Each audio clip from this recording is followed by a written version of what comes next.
What's up, y'all? It is Kyle on the mic here, right here at Roots Picnic, presented by AT&T. Now, there's a lot of legendary people here when it comes to entertainers, hosts. I mean, and we got one right here who is doing it for the young people out there for generations. We got Jazzy here, Jazzy Real TV. First of all, Hey, guys. welcome to Roots Picnic. How you feeling? Oh, I feel great. I'm so excited to be able to talk to so many people, and I just can't wait to see the shows. No, I'm for very sure. excited. I mean, you've been here getting a lot of dope interviews and talking about talking to the people. You've been doing it for a minute. You know, talk to us. When did you get into this niche of like really wanting to go ahead and get into journalism? Because it's not for everybody. Yeah, okay, yeah. Obviously, yeah, it's not really for everyone, but I kind of started getting into this when I was around like 8.5, almost 9 years old. Yeah. So I'm going to say like early 2019. Yes, for sure. And now you just matriculated into this big old mega star. Yeah. Over 1 million followers on Instagram, viral sensation. I mean, you've got to speak to so many heavy hitters that a lot of us wish we could talk to. I know Jay-Z hit line last night and Beyonce and everybody was here, but correct me if I'm wrong, you actually got to interview Jay-Z, correct? I did not. I got an interview with him before, yes, but not yesterday, unfortunately. Yeah, not yesterday, but you got to talk to him before is what I'm trying to get at. Yes, I did. Talk about that full circle moment when you got to meet him the first time. How was that? Oh, it was so great. All right, but a lot of people don't know this.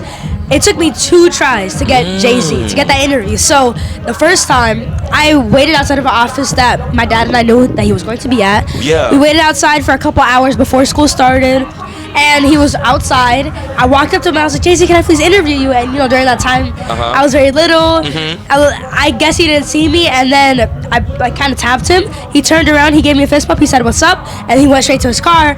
And I told my dad, I was like, hey, I don't know, like I felt very discouraged. Yeah. And my dad was like, hey, if you want to do something like this, like you gotta stay consistent. And you know, things like this happen all the time. You can't just like give up on it as soon as something doesn't go your way. Right. So I was like, you know what, you're absolutely right. And this next day he was like, oh, okay, let's go, let's do it again. We're gonna try to get this interview. He's here for a limited time, let's do it. So I was like, yeah, you're right. So we went, I think around like 5 in the morning before school started again. Wow. Waited a couple hours. It was like around 7. And no, it was like around 7 or 8.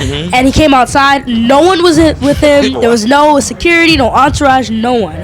So just us. I was like, hey, can I please interview you? And he gave me his time, and I was so excited. Jay-Z's time is important. I know everybody does a viral thing like, would you know, get $1 million or, you know, sit down and talk to Jay-Z?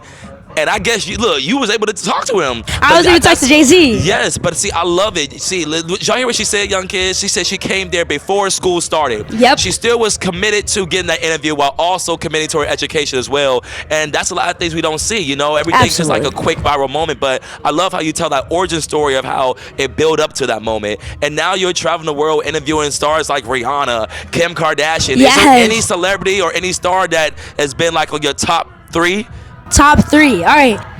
I'm going to say this right now to everyone watching. If I did interview you and you did not make the top 3, that does not mean that I did not appreciate your interview. That's right. These are just my memorable moments. Yes. Memorable. Memorable. Keyword. Okay? Keyword. And this is not in any order. Just wanted to clarify that. Okay. Jay-Z, Alicia Keys. Last one. Shaquille O'Neal. Wow. Shaquille O'Neal. And I'm saying Shaquille O'Neal. It's a no-brainer because in the beginning of my career, Shaquille O'Neal, he gifted my dad and I 2 cameras, lenses, and everything that we needed, SD cards and everything that we needed to kind of amplify my brand. Yeah. And I could tell that he had a vision from early on. And that's Uncle Shaq right there. Like, that's my uncle for real. Uncle Shaq. Love him. Can I call him Uncle too? Because I ain't meet him yet. Well, Shaq's the bruh. So, Shaq, you my brother through brotherhood. But no, that's amazing. And shout out to Shaq for investing into your career because I'm sure that camera meant a lot to you to go ahead and get your career kickstarted as well. But, Jazzy, I appreciate everything as well that you being here. And I'm going to ask you one thing. Yeah. What stands out about Jazzy?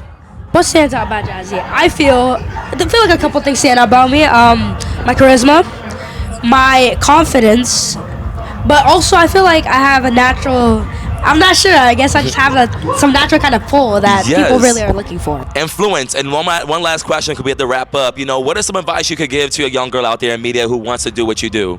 I would say don't take no for an answer. keep your head in the game. Also look for your support systems, because there are support systems everywhere. Yes. And sometimes you got to do things on your own. You know, Yes. so if with your parents' permission, of course, if you want to Yes. start a YouTube channel, please ask your parents. Yes. And find something that's your niche. You know, something that you're dedicated to. That's right, and stay consistent. And right here, Jazzy, KyleOnTheMic, Roots Picnic 2026, presented by AT&T. We're out.